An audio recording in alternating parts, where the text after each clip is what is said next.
કંસ, રાવણ, જલંધર, બાણાસુર, શંખચૂડ, અંધકાસુર, વિદલ, ઉત્પલ આ કોઈ રહ્યા નથી. તું એ નથી રહેવાનો. માટે તું અભિમાનને છોડી દે બાપ. કેટલા વર્ષ તું આ ધરતી ઉપર રહેવાનું છે એ તું કઈક વિચાર કર.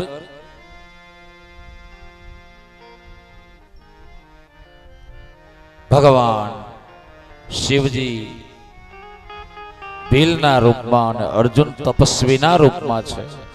એ બે એ વિકરાળ ભૂંડને મરેલું જોઈ રહ્યા છે. વિચાર કરે છે કે કેટલો બધો આ વિકરાળ ભયંકર મૃત્યુ પામે છે.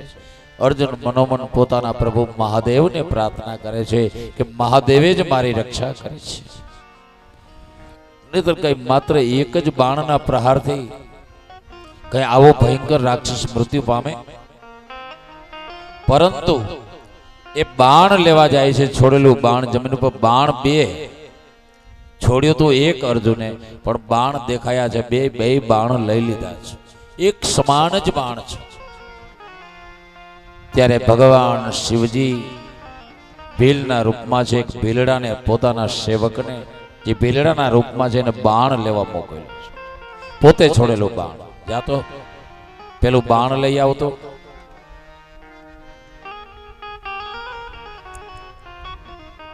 એ સમયે અર્જુનના હાથમાં બાણ છે. એ ભીલડો આવ્યો છે. કહે છે હે તપસ્વી, તારા હાથમાં બે બાણ છે ને એમાંથી એક બાણ મારા સ્વામીનું, મારા સરદારનું છે. એ અમારું બાણ તો આપી દે. ભગવાને એવી માયા કરી હતી કે બે બાણ એક સમાન છે.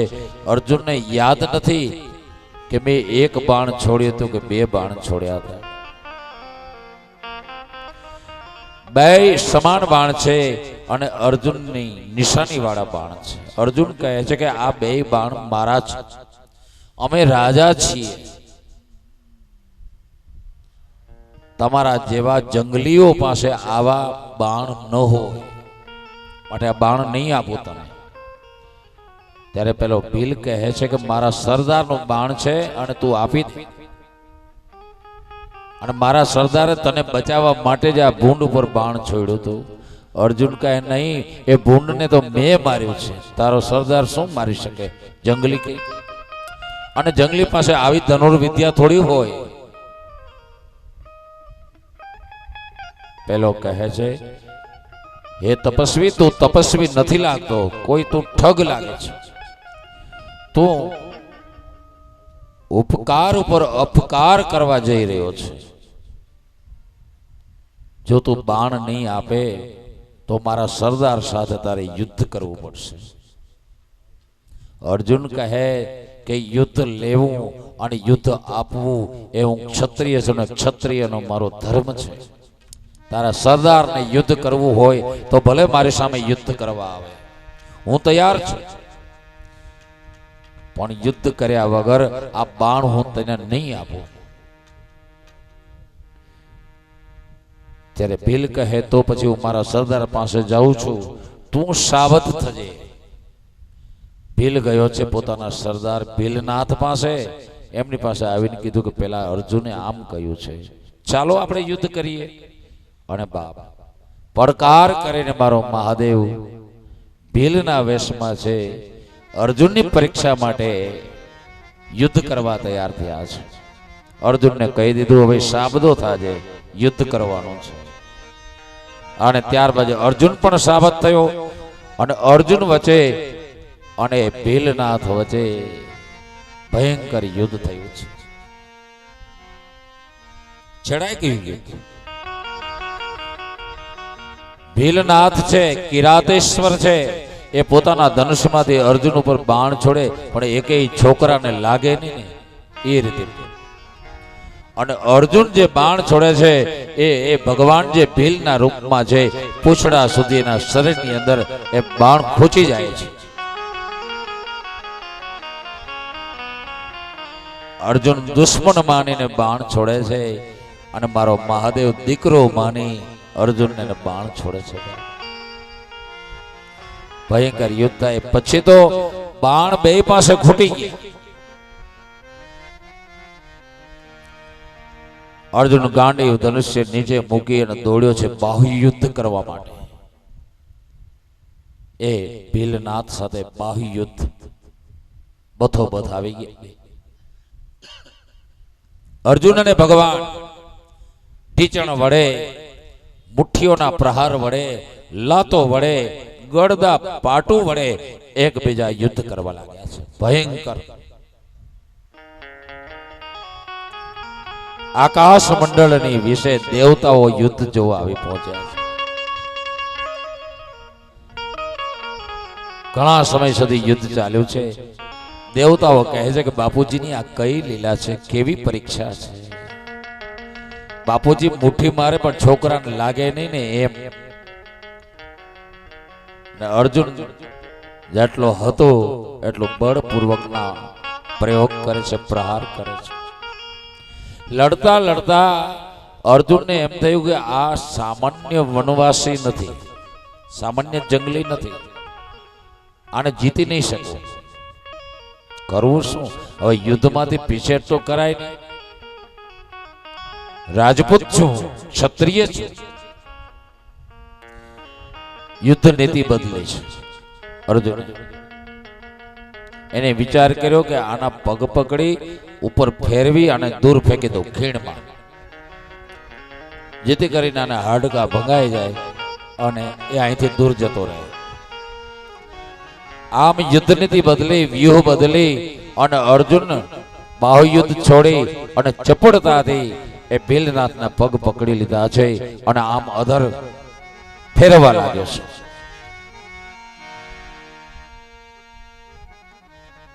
ચક્કર ચક્કર એ ભગવાનને ફેરવે છે અને ઉપર ચક્કર ચક્કર ફરતા ફરતા ભગવાન હસવા લાગ્યા છે કે આજે તો મારા છોકરાએ મને ચકડોળમાં બેસાડ્યો છે.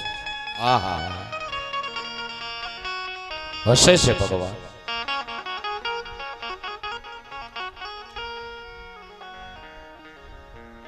ભગવાન હસે છે, એનો અવાજ આવે છે. અર્જુન સાવધાન થયો, એના રૂવાડા ઉભા થયા, વિચાર કરવા લાગ્યો આ અટહાસ્ય કોઈ મનુષ્યનું નથી. અર્જુનને યાદ આવ્યું છે મહા આટહાસમ સદા પાપનાસમ સદા સુપ્રકાશ. આ અટહાસ્ય કરનાર કોઈ હોય તો મારો મહાદેવ જ છે. આ કોઈ સામાન્ય હાસ્ય નથી. અર્જુનના રૂવા ઉભા થવા લાગ્યા છે. છોડી દીધા પગ, પગ છોડી અને જ્યાં અર્જુન સામે જુએ છે તો પરમાત્મા એ આદિવાસીના રૂપમાંથી, ભીલના રૂપમાંથી અસલ સ્વરૂપમાં આવી ગયા છે. જટાજૂટધારી પ્રભુ. અર્જુને વિચાર કર્યો, અરે જેના માટે હું અહીં વનમાં આવ્યો, ઇન્દ્રએ મને ઉપદેશ આપ્યો, ભગવાન વ્યાસે ઉપદેશ આપ્યો, ભગવાન કૃષ્ણએ ઉપદેશ આપ્યો અને મેં એની હારે યુદ્ધ કરી બેઠો, એને ઓળખી શક્યો નહીં. શું થશે મારું? ભગવાનના ચરણમાં પડીને અર્જુન રડવા લાગ્યો છે. હે પરમાત્મા, આપ મને ક્ષમા કરો. હે પરમાત્મા, આપ મને ક્ષમા કરો. હે નાથ, મને શું ખબર કે આ ભીલના વેશમાં રહેલા આપ છો. હે મહાદેવ, મેં આપને જે તાકી તાકીને તીર માર્યા ને એ તમારા શરીરમાં મેં પૂંછડા સુધી ખોપાડી દીધા. હાય, મારું શું થશે? હે બાપ, આ અપરાધમાંથી હું ક્યારે છૂટીશ? હે પરમાત્મા, અજાણતા થયેલા મારા અપરાધને તમે ક્ષમા કરો. આમ કહી અને અર્જુન રડવા લાગ્યો છે. ફરીથી એ સમયે મારા મહાદેવ બોલ્યા છે, बेटा प्रहारे स्ताडने स्तेद पूजनम मानितम मया। बेटा महादेव कहे छे दीकरा कोई मने दूध चढ़ावे, कोई फूल चढ़ावे, कोई जल चढ़ावे, कोई मने पुष्प अर्पण करे, कोई बिल्व पत्र अर्पण करे, पर बेटा ते तो मारू बाण थी पूजन कर्યું છે। તે મને જે બાણ માર્યા છે ને, તાકી તાકીને તીર માર્યા છે ને, એ તો તે કરેલું મારું પૂજન મેં માન્યું છે, માટે તું શાંત થા બેટા। બાપ ત્યારે અર્જુન કહે છે હે મહાદેવ હું આપના ગુણ ગાવા ઈચ્છું છું। હે પિતા કઈનું ઉદાહરણ આપો કે તમે આના જેવા છો। ઉદાહરણ આપવા યોગ્ય સમસ્ત બ્રહ્માંડમાં આપ સમાન અન્ય કોઈ નથી। हे प्रभु तुझ सरीखा तुझ है अवर न दूजो कोई। आप जेवा तो मात्र आप एक ज छो, आपने समान बीजो कोई छे ज नहीं। केनु उदाहरण हे प्रभु आपना गुणना वर्णनु कई रीते करो। आकाशे तारकाण आकाशनी अंदर ताराओनी गणतरी न थई शके। वरसादना जल बिंदुओनी संख्या न थई शके અને આ ધરતીના રજકણની સંખ્યા ન થઈ શકે, એ ગણતરી શક્ય નથી। એમ હે મહાદેવ આપના ગુણોની ગણતરી શક્ય નથી। શું કહું બાપ મને તમારું શરણ આપો, મને આપના શરણે રાખો, મને આપું ભજન તેરી शरण ये बोले तेरी शरण मैं तो तेरी शरण में आया हूँ। ये बोले तेरी शरण शिव जी तेरी शरण मैं तो तेरी शरण में आया हूँ। शिव जी तेरी शरण बोले तेरी शरण मैं तो तेरी शरण में आया हूँ। शिव जी तेरी शरण बोले तेरी शरण मैं तो तेरी शरण में आया हूँ। भव जल लहे नदिया गहरी भव जल लहरी नदिया गहरी भव जल लहरी नदिया गहरी भव जल लहरी नदिया गहरी कर्मन बेग बहाया हूँ। बोले तेरी शरण शिव जी तेरी शरण मैं तो तेरी शरण में आया हूँ।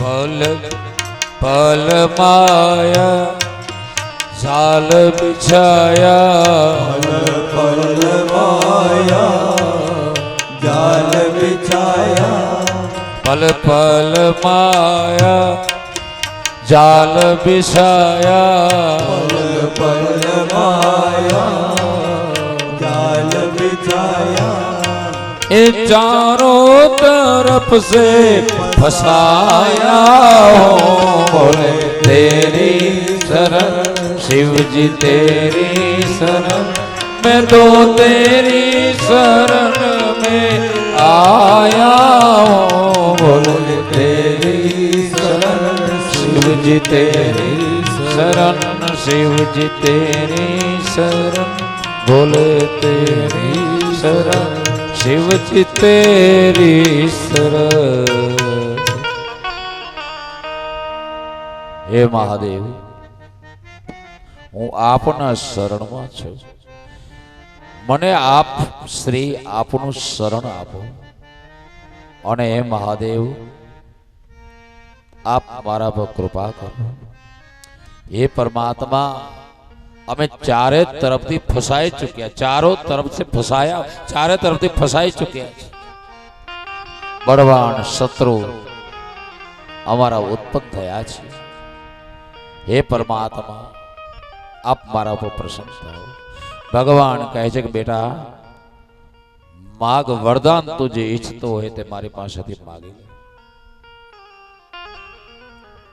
હે અર્જુન માગ વરદાન। હે મહાદેવ, અમને એવું લાગે છે કે ભવિષ્યમાં મહાભારતનું યુદ્ધ થશે। અમારા જે શત્રુઓ છે અતિશય બળવાન છે। ભીષ્મ પિતામહ, ગુરુ દ્રોણ, અશ્વસ્થામા, જયદ્રથ, શકુની, દુર્યોધન પોતે, દુશાસન વગેરે, કોઈ રથી છે તો કોઈ મહારથી છે તો કોઈ અતિરથી છે, કોઈ બાણાવડી છે તો કોઈ પટ્ટીસબાજી છે તો કોઈ તલવારબાજીમાં હોશિયાર છે। ભગવાન કહે છે કે બેટા તું સાચું કહે છે। ભીષ્મ છે એ વસુનો અવતાર છે, અશ્વસ્થામાં છે મારો અંશ છે, દ્રોણ એના પિતા છે, દુર્યોધન પણ અતિશય બળવાન છે। એ તારા શત્રુઓને જીતી શકે એવો ત્રણેય લોકમાં કોઈ નથી। ત્યારે અર્જુન જોડે છે હાથ, હે પ્રભુ તો અમારે શું કરવાનું છે? ત્યારે મહાદેવ કહે છે કે અર્જુન તમારી પાસે એવું કોઈ શસ્ત્ર નથી કે તમે એ શત્રુઓને નાશ કરી શકો, એ શત્રુઓને હરાવી કરી શકો। ત્યારે અર્જુન કહે છે કે પ્રભુ એટલે તો આપની શરણમાં ભગવાન દ્વારિકાધીશ કૃષ્ણની આજ્ઞાથી અને ભગવાન વ્યાસની આજ્ઞાથી હું આવેલો છું। એમના ઉપદેશથી, ઇન્દ્રના ગુરુ મંત્રના આપવાથી મેં આપનું ભજન કર્યું છે। આપ અમારી રક્ષા કરો। ત્યારે ભગવાન શિવજીએ પોતાનું જે અસ્ત્ર છે જેનું નામ છે પાશુપતાસ્ત્ર એ અર્જુનને દાનમાં આપ્યું છે। લે બેટા આ અસ્ત્રને જીતી શકે એવું ત્રણેય લોકમાં બીજું કોઈ અસ્ત્ર નથી। બધું નિષ્ફળ જાય પણ પાશુપતાસ્ત્ર ક્યાંય નિષ્ફળ જતું નથી। મહાદેવે અસ્ત્ર આપી અને માની લ્યો કે ભાવિ મહાભારતના યુદ્ધનો વિજય આપી દીધો છે પાંડવોને। પાશુપતાસ્ત્ર દાનમાં આપ્યું અને ત્યારબાદ મારા મહાદેવ બોલ્યા છે, હે અર્જુન સાંભળ, કૃષ્ણમ ચ કથયિષ્યામિ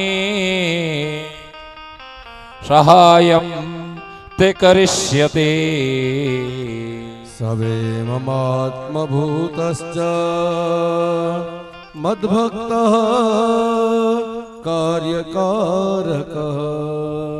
હે અર્જુન કૃષ્ણમ તે કથયિષ્યામિ સહાયમ તે સુબ્રત, હું કૃષ્ણને કહીશ કે તને યુદ્ધની અંદર સહાય કરશે। હે અર્જુન સવે મમાત્મભૂતશ્ચ મદભક્તઃ કાર્યકારકઃ। હે અર્જુન તમે જે કૃષ્ણની વાત કરો છો ને, કૃષ્ણની સાથે સંબંધ જોડાયેલા છો, શાળા બનાવીને મામા ફૂઈના ભાંડેડા થાય કૃષ્ણ અને પાંડવો। એ કૃષ્ણ હે અર્જુન મારું જ રૂપ છે। ભગવાન શિવ કહે છે કે સવે મમાત્મ ભૂતશ્ચ, એ કૃષ્ણ મારું જ એક બીજું સ્વરૂપ છે. અને મદ ભક્ત કા હર્યકારક, મારા ભક્ત છે કૃષ્ણ અને મારું જ કાર્ય કરવા માટે બ્રજમંડળમાં એને અવતાર લીધો છે. એ કૃષ્ણને હું કહીશ કે મહાભારતના યુદ્ધમાં રાજનીતિનો ઉપયોગ કરી અને તમને સહાય કરશે. મારા મહાદેવે કહી દીધું અને માની લ્યો કે મારા પ્રભુએ, મારા શિવજીએ ભગવદ્ ગીતાની ભેટ આપવાની તૈયારી કરી છે. આગોતરું આયોજન છે મારા પ્રભુનું. કૃષ્ણને કહે,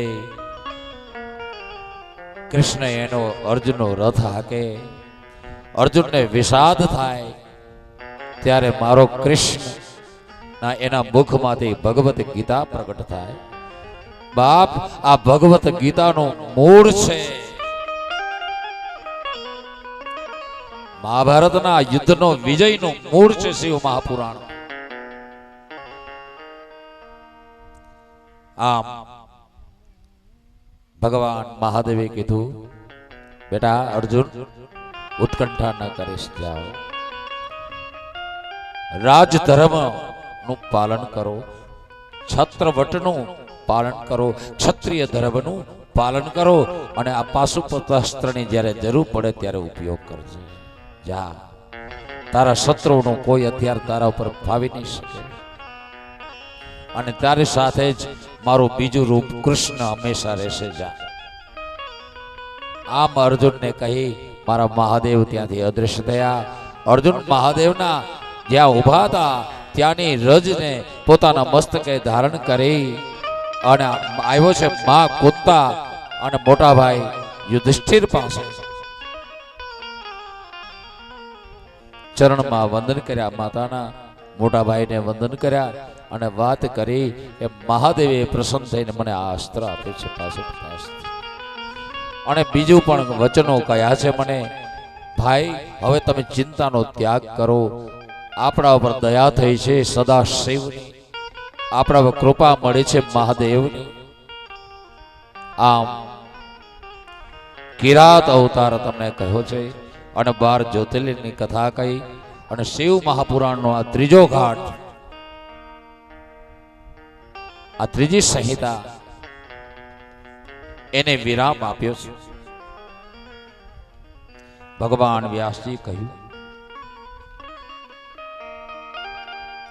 इति श्री शिव महापुराणे चतुर्विंशति सहस्रयां वैयासिक्यां संहितायां तदरंतर्गतायां तृतीयायां शतरुद्र संहितायां सनत कुमार नंदीश्वर संवादे द्वादश ज्योतिर्लिंगावतार वर्णन नाम द्विचत्वारिंशोऽध्यायः समाप्तेय तृतीया शतरुद्र संहितायां शांब शिवार्पणमस्तु. आ शिव महापुराण રૂપી જે 7 પગથિયા વાળી નિસરણી, જીવ અને શિવના મિલન માટેની નિસરણી, એમાં ત્રીજા પગથિયાની કથા મેં તમારી પાસે પહોંચાડી. વચ્ચે આપણી વચ્ચેથી બાબુ બાપુ ભૌતિક સ્વરૂપે આપણને નોધારા છોડી ચાલ્યા ગયા. એ કારણે 1.5 દિવસની કથા ચડી ગઈ છે. એટલા માટે હું અતિશય સંક્ષેપથી આપણી પાસે કથા કહી રહ્યો છું. કથા કહેતા બાબુ બાપુની ભૌતિક ગેરહાજરીથી હૃદય રડે છે, અંતર રડે છે, પરંતુ આનંદ પણ આવે છે. કારણ કે બાબુ બાપુ જે એક 5 ભૂતના પૂતળામાં હતા એના કરતા હવે બાબુ બાપુ વ્યાપક બની ગયા છે. બાપ આખામાં ફેલાઈ ગયા છે. આનંદ છે એ વાતનો. હવે સામાન્ય નથી રહ્યા, હવે બાબુ બાબુ અસામાન્ય બની ગયા છે. હવે વ્યાપક બની ગયા છે. એની હાજરી છે અહીં ને કાયમ રહેશે. બાપ કાયમ રહેશે.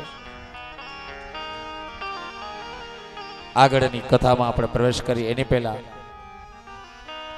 ચા પાણી માટે 10 મિનિટનો વિરામ રાખશું.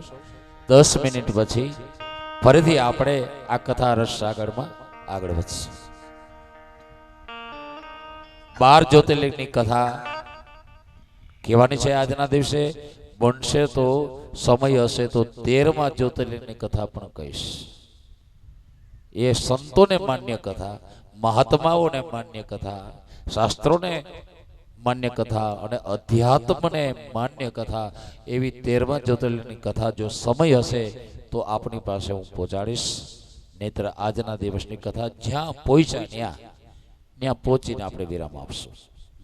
10 મિનિટ માતાઓ, બહેનો, ભાઈઓ, વડીલો, મહેમાનો આપ સૌ ચા પાણી પીઓ અને 10 મિનિટ પછી શિવ બંધુ સખા શિવ માત પિતા શિવ બંધુ સખા શિવ ચરણો મેં કોટી કોટી પ્રણામ. શિવ ચરણો મેં કોટી કોટી પ્રણામ. શિવ ચરણો મેં કોટી કોટી પ્રણામ. શિવ ચરણો મેં કોટી કોટી પ્રણામ.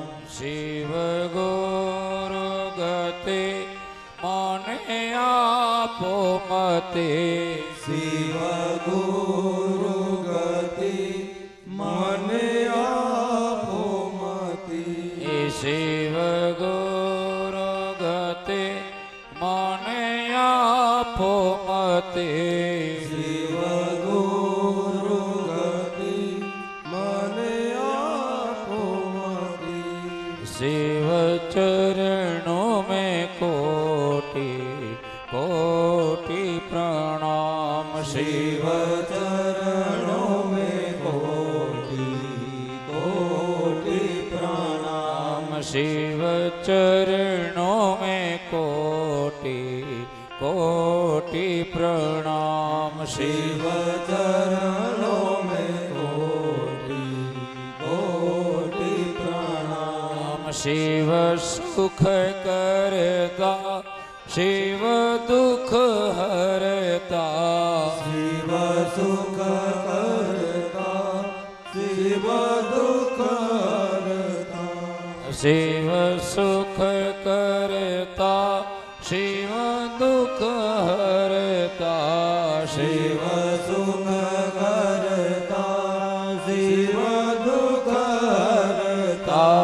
શિવ ચરણો મેં કોટી કોટી પ્રણામ. શિવ ચરણો મેં કોટી કોટી પ્રણામ. શિવ ચરણો મેં કોટી કોટી પ્રણામ. શિવ ચરણો મેં કોટી કોટી પ્રણામ. શિવ માત પિતા શિવ બંધુ સખા. શિવ માત પિતા શિવ બંધુ સખા. શિવ માત પિતા શિવ બંધુ સખા. શિવ માત પિતા શિવ બંધુ સખા. શિવ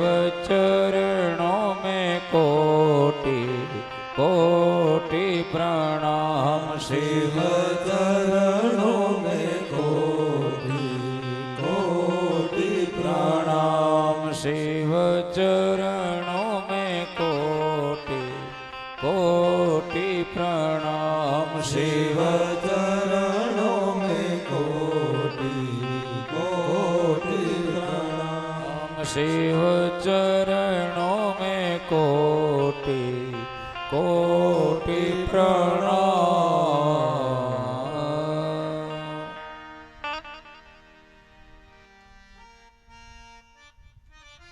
ભગવાન વ્યાસજી ચોથી સંહિતા જેનું નામ છે કોટી રુદ્ર સંહિતા,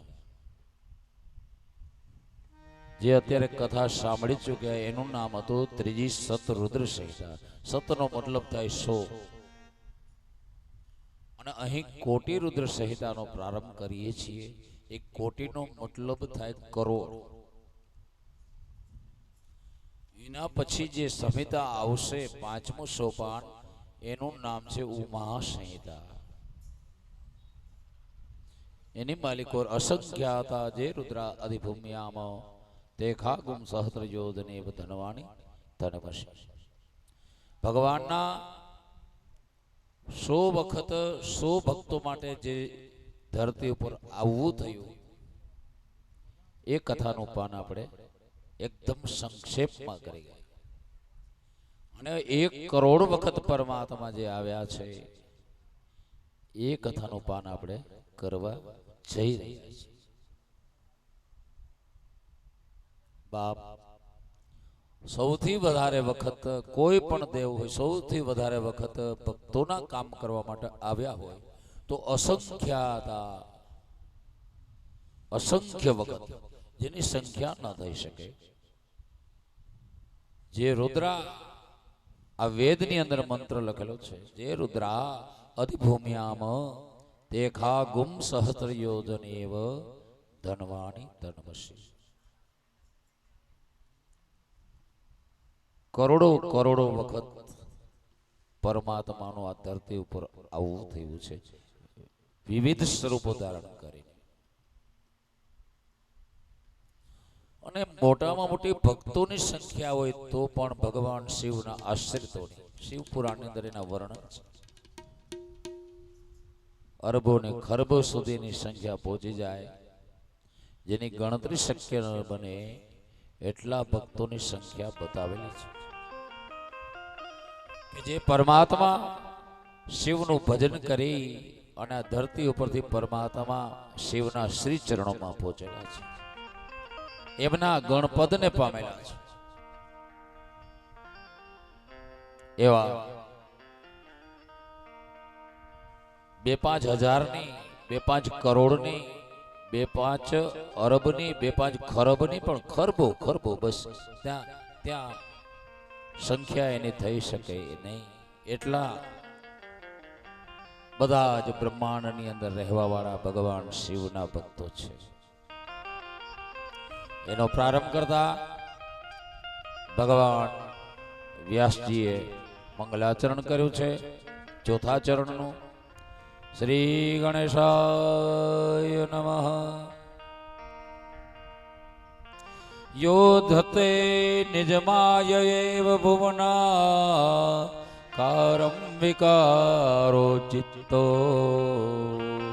યસ્યાભુકરાણ કટાક્ષ વિભો સ્વર્ગાપવર્ગાભિદો. પ્રત્યક બોધ સુખાદ્વયમ હૃદિ સદા પશ્યન્તિયમ યોગિના તસ્મે શૈલ સુતાંકિતાર્ધવપુષે સસ્વન નમસ્તે તેજસે.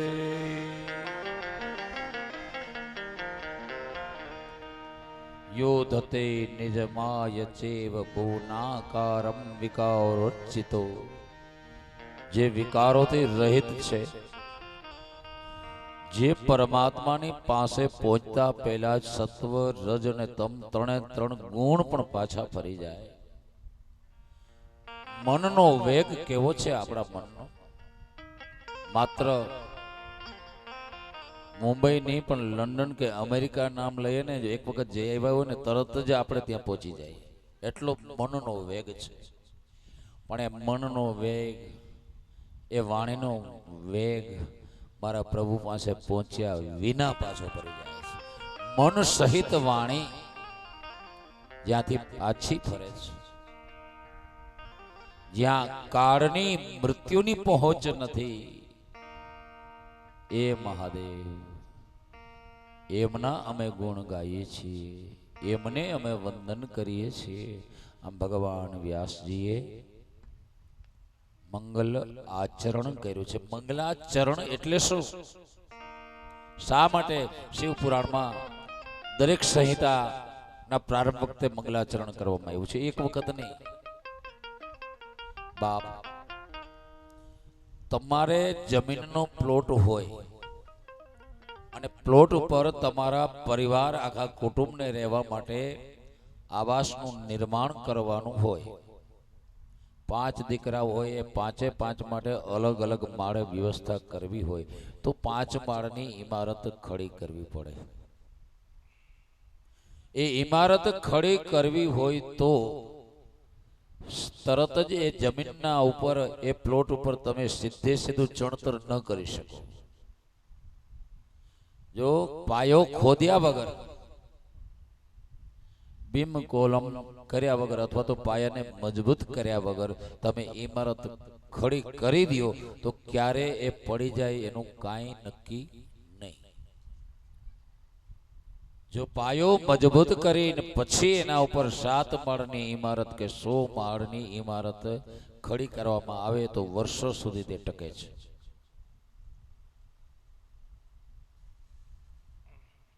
તો જેમ ઇમારતનો પાયો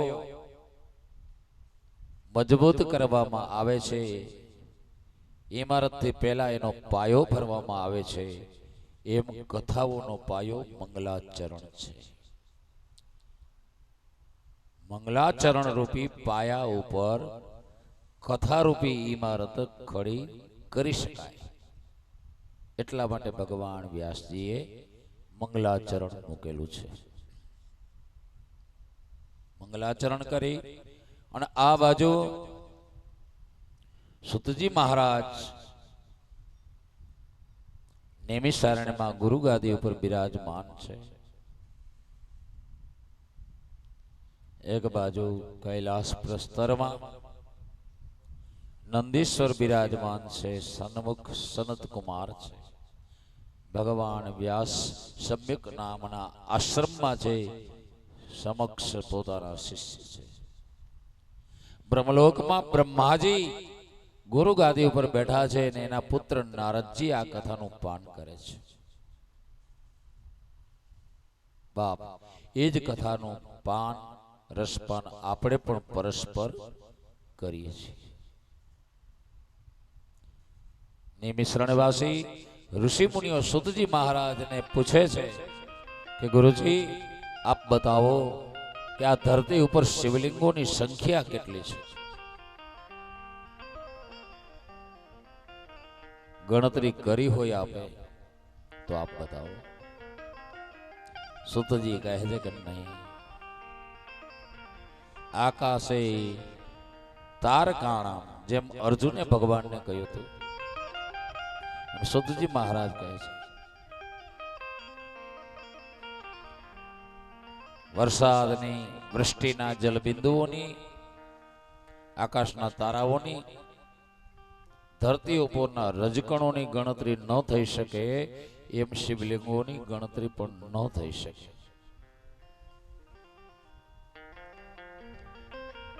હે મુનિઓ, પરંતુ એ જે શિવલિંગમય આખી આ ધરતી રહેલી છે, આ ધરતીનો એક એક કણ શિવલિંગ સ્વરૂપ છે.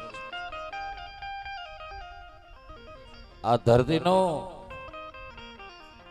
એક એક જલનું બિંદુ શિવલિંગ સ્વરૂપ છે. આ ધરતી ઉપર રહેલા કોઈ પણ પ્રકારના વૃક્ષો એ ભગવાન શિવજીનું શિવલિંગ છે. આ ધરતી ઉપર જેટલા પર્વતો છે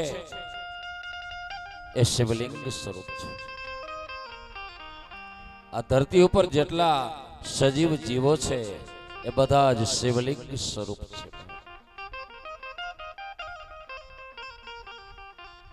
હે મુનિઓ, છતાં પણ તમે જે સ્થાપિત શિવલિંગોની વાત કરી છે એની પણ ગણતરી થઈ શકે એમ નથી. સદા એમાંના જે મુખ્ય શિવલિંગો છે જેની કોઈ ઋષિ મુનિઓએ સ્થાપના કરી છે, કોઈ દેવોએ સ્થાપના કરી છે, કોઈ ભક્તોએ સ્થાપના કરી છે, ક્યાંક સ્વયંભૂ સ્વરૂપે પરમાત્મા જમીનમાંથી બહાર આવ્યા છે, ક્યાંક મનુષ્યોએ બ્રાહ્મણ દ્વારા સ્થાપનાઓ કરેલી છે, એની પણ ગણતરી થઈ શકે એમ નથી. એમાં જે મુખ્ય છે એમાં મુખ્ય છે ને એમાં પણ જે મુખ્ય ને એમાં મુખ્ય છે, એની કાંઈક ગણતરી હું તમને કહું. આ ધરતીની ચારે દિશાઓમાં શિવલિંગો રહેલા છે. આ ધરતીની મધ્યમાં પણ શિવલિંગો રહેલા છે. બાપ વર્ષો પહેલા આખા વર્લ્ડમાં, આખી દુનિયામાં ભગવાન શિવની પૂજા જ હતી, ભગવાન શિવની જ ભક્તિ હતી. એ વાતની સાક્ષી સ્વરૂપે આજે જ્યાં એક પણ હિન્દુ નથી, એવા દેશની અંદર પણ ધરતી ખોદતા અંદરથી ધરતીમાંથી શિવલિંગો નીકળે છે. શું કહે છે? ત્યાં પણ ભગવાન શિવજીનું જ પૂજન હતું. બાબા છતાં તમે ભારત દેશની વાત પૂછી છે, તો ભારત દેશનું એવું કોઈ ગામ નથી કે જ્યાં ભગવાન શિવનું મંદિર નથી. અને જે ગામમાં શિવ પુરાણમાં લખ્યું છે કે જ્યાં શિવ મંદિર ન હોય એ ગામનું પાણી પણ ન પીવું જોઈએ. આપણે જે હિન્દુ ધર્મનું પાલન કરતા હોય,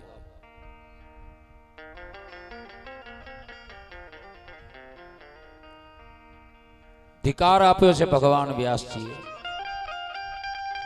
જે બ્રાહ્મણો હોય, જે હિન્દુ હોય, બાપ એના લલાટમાં, જે સાધુ એના લલાટમાં ભસ્મનું ત્રિપુંડ હોવું જોઈએ. તમે તમારું મુખ આઈનામાં જુઓ ને, અરીસામાં, તો તમે તિલક કોઈ પણ લગાવતા હો, કારણ કે તિલક કરવું એ હિન્દુ ધર્મની ફિલોસોફી છે.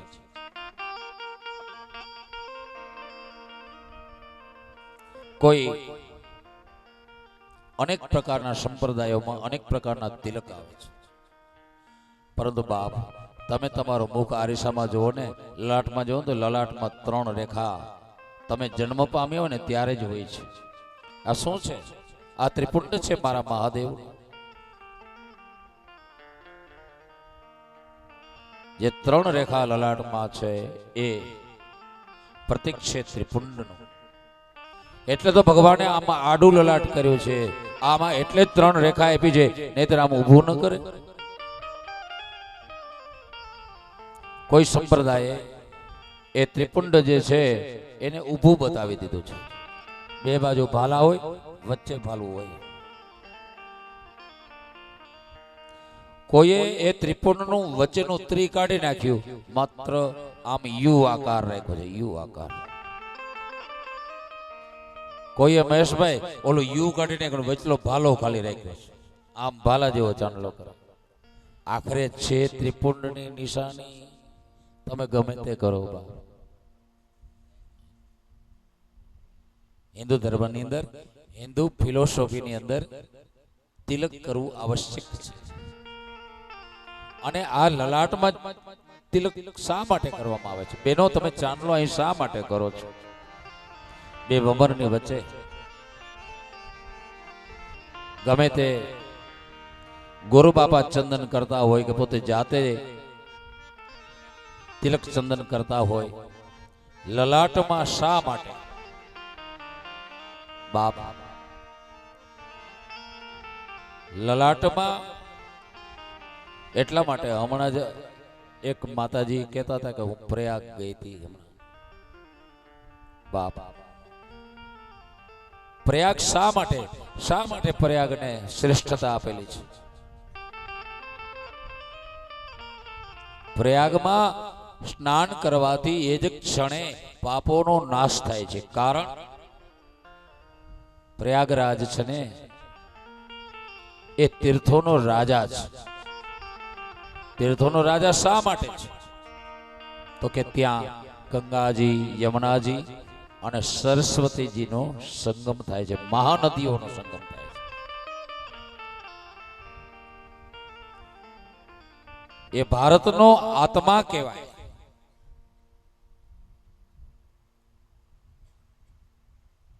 એ પ્રયાગરાજ સર્વ તીર્થ શ્રેષ્ઠ તીર્થ સ્થાન છે. બાપ જેમ આપણો આ ભારત દેશ એની અંદર હજારો નદીઓ છે, ઘણા બધા પર્વતો છે. અન્ય દેશોની જેમ આ દેશ ઉપર પણ આકાશ છે. આ દેશની અંદર પવન વાઈ રહ્યો છે. પવનના પ્રકાર 49 છે.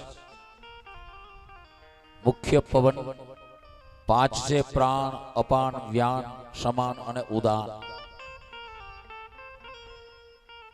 આ 5 મુખ્ય વાયુ છે.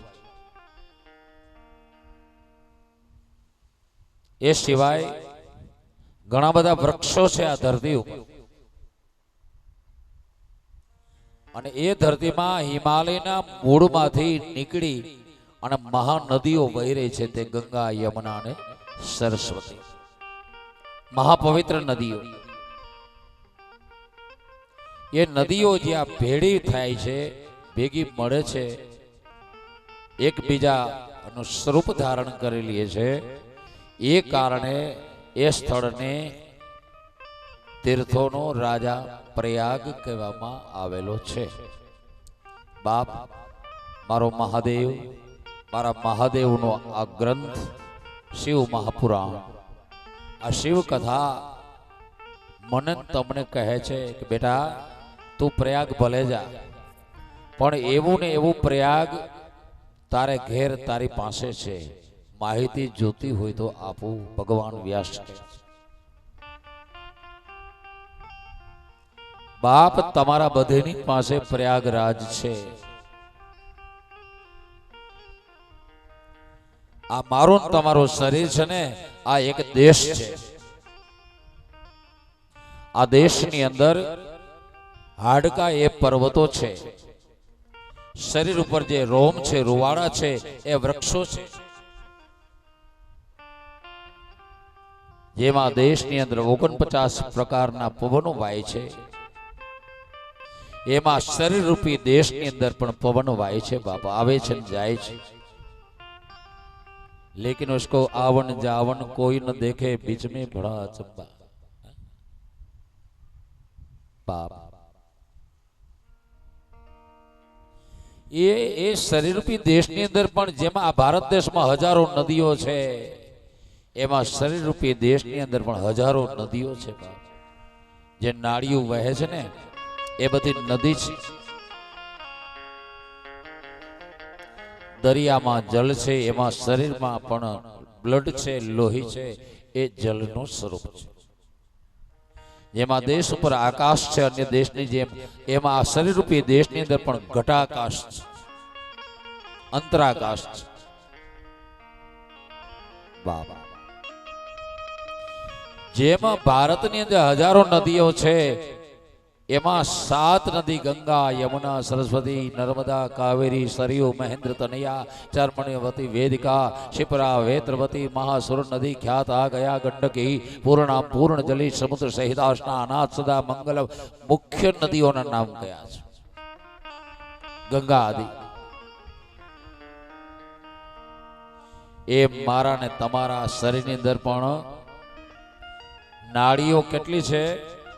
72,000 આપણા શરીરમાં નાડી છે. એ 72,000 નાડીઓમાં બ્લડ વહી રહ્યું છે. એ બ્લડ છે, લોહી છે, રક્ત છે, એનો એક એક કણ જે સૂક્ષ્મ દર્શક કાચ હોય એનાથી જોઈ શકાય.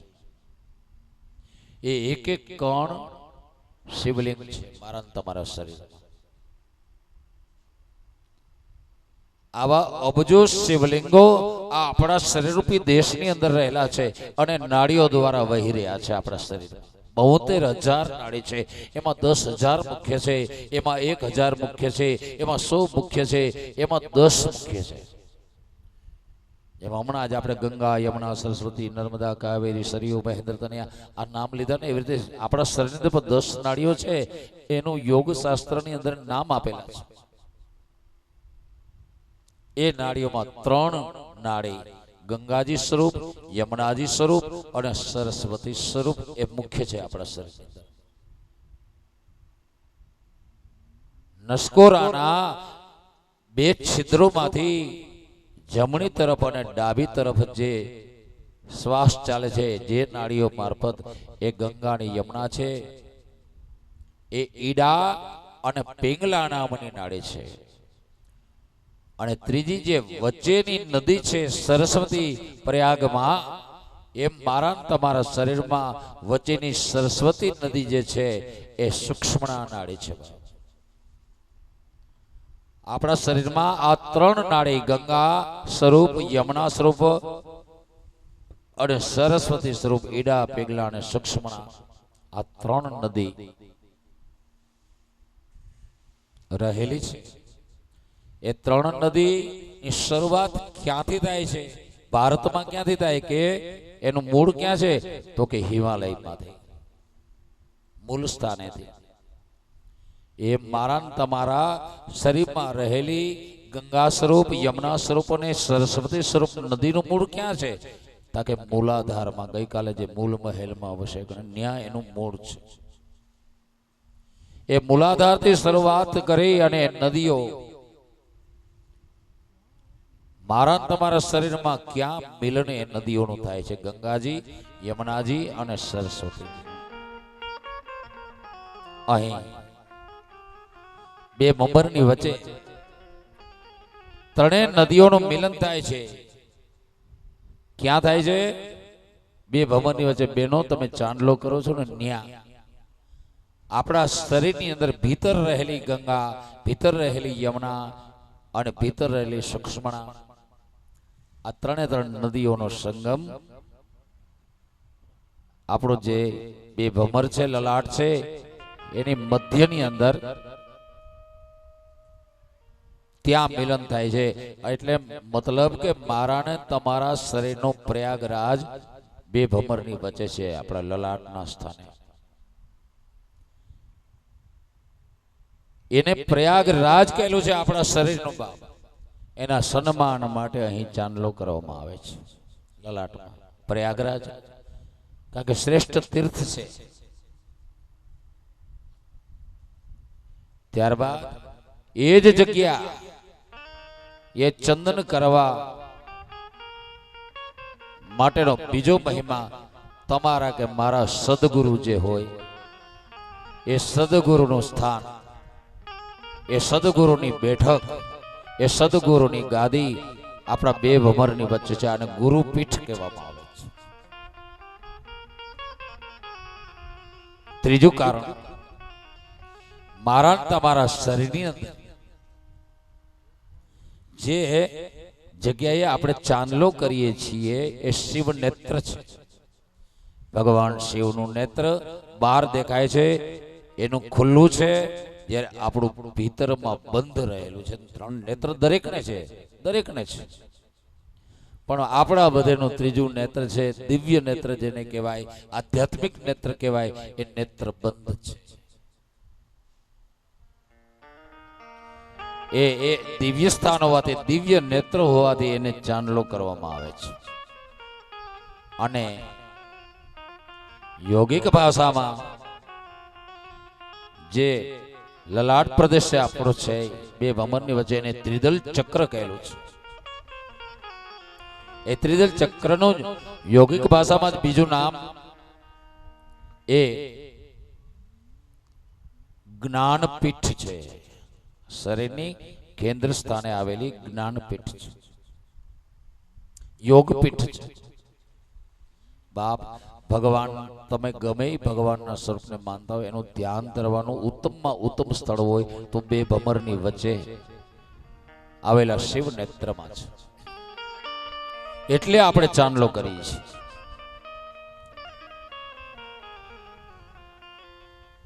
ભીતરમાં રહેલી 3 નદીઓનો પ્રવાહ જ્યારે ભક્તિ દ્વારા ઉલટ થઈ અને અહીં પહોંચે છે આ ગુરુ ગાદીએ, પ્રયાગમાં, ભીતરના પ્રયાગમાં, આપણા પ્રયાગમાં, આપણા ત્રિવેણી સંગમમાં, ત્રિદલ ચક્રમાં, યોગ પીઠમાં બાપ, ત્યારે જીવને સદગુરુના સત્ય સ્વરૂપના દર્શન થાય છે. ત્યારે જીવને ભગવાન નીલકંઠના નીલ પુરુષના દર્શન થાય છે. પછી 10મા દરવાજે જીવ જઈ શકે છે. જ્યાં સુધી પ્રયાગમાં સ્નાન ન કરે, ભીતરના પ્રયાગમાં એનું સ્નાન ન કરે, ત્યાંથી સદગુરુની પ્રાપ્તિ થતી નથી. ત્યાં સુધી